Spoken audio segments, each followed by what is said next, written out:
Venice might be a city known for its ancient heritage, stunning architecture, and of course, its gondolas and canals. But the area is also a hub for high-tech small businesses, which have sprung up over the last 3 decades.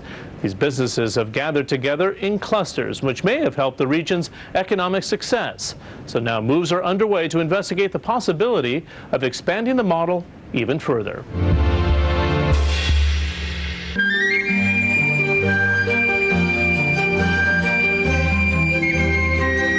Winter in Venice. The tourists come all year round, whatever the weather. Among the attractions, dating back centuries, the glass-blowing workshops of Murano. These family-run businesses, with skills passed down from father to son, have traditionally clustered together on this island. This is the familiar Venice, full of history and tradition. But it's also the scene of a 21st century innovation drive in a region aiming to lead Europe in technology and modern business practice.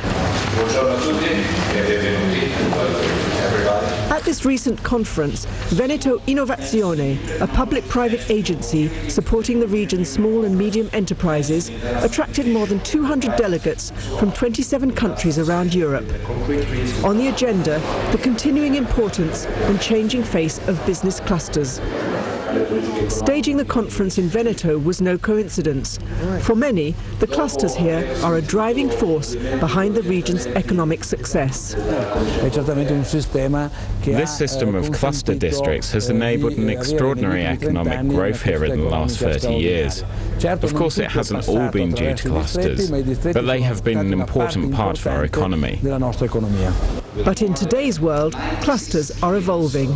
What is changing is that with technology, with the globalization, internationalization of the economic system, with the new possibility that the European Union gives us, it's possible to think about virtual clusters in which we can have linked enterprises coming from every state, every country that is now in European Union. European Commission officials present welcomed the initiative. There is strong evidence that clusters help to build competitive advantages. Clusters help to bring together companies, universities, research labs, public administrations, and all this is instrumental to do better, to be internationally competitive. Some of the delegates saw how this cooperation works during a tour of the high-tech factories and facilities of the Veneto region. On a regenerated former petrochemical site, the Vega Science Park, where cutting-edge research takes place.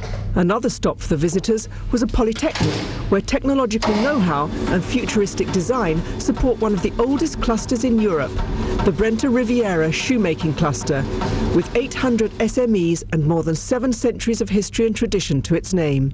Veneto Innovazione's activities received high-level European backing. I think what we like about it in particular is not only is Veneto at the forefront in experimenting, in bringing small companies together with the knowledge that is here within the region, but they are also analysing what they're doing, working out why it works well and sharing experience. With representatives from regions as diverse as the Basque Country in Spain and Yorkshire in England, the spirit of collaboration was strong, though some recognise it is not always easy to overcome suspicion among competitors. It's not easy to overcome the traditional culture that think that when we collaborate is not so efficient for me. So because there is a problem of trust. But many at the conference agreed that the new clusters can help drive economic development, a necessity in the face of increasing threats from global competition.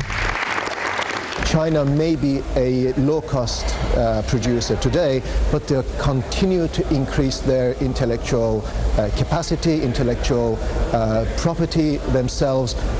What Europe needs to do is to be a step ahead of competition, and this is one very good way of doing it.